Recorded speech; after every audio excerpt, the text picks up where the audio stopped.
প্রিয় বন্ধুরা ভাইরা আপনারা কেমন আছেন? আশা করি সবাই ভালোই আছেন। আজকে আমার লোকাল মুরগি বোর্ডিংয়ের দ্বিতীয় দিন।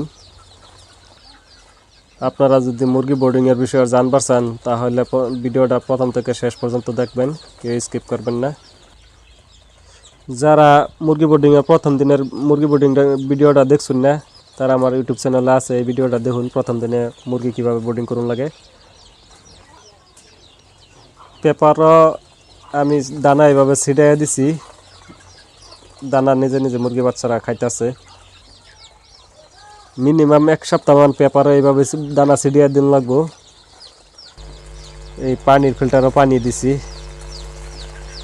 এই দেখুন বাচ্চারা নিজে নিজে পানি খাইতেছে, এই দেখতে পাচ্ছেন।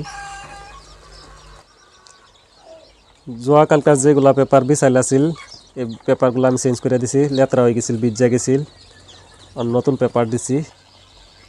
এই দেখুন লাইটের পোহরের তলে বাচ্চা একবারে থুপ মেরে রয়েছে, এই বাচ্চার ঠান্ডা লাগছে অল্প, এই কারণে এবার থুপ মেরে রয়েছে। এই দেখুন একটা আর একটা উঠতেছে।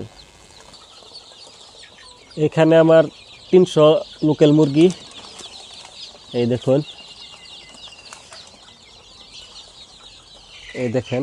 এইখানটা উপর দিয়ে আমি দেওয়া দিই, কাপড় দেওয়া দিই যাতে ঠান্ডা না পা।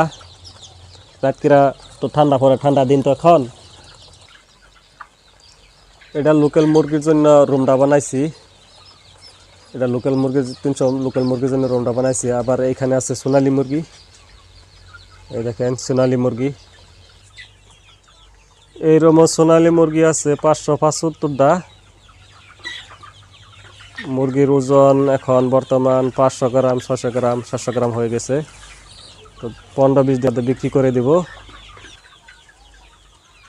ভিডিওটা ভালো লাগলে আপনারা আমার চ্যানেলটা অবশ্যই সাবস্ক্রাইব করবেন আর লাইক করে দেবেন।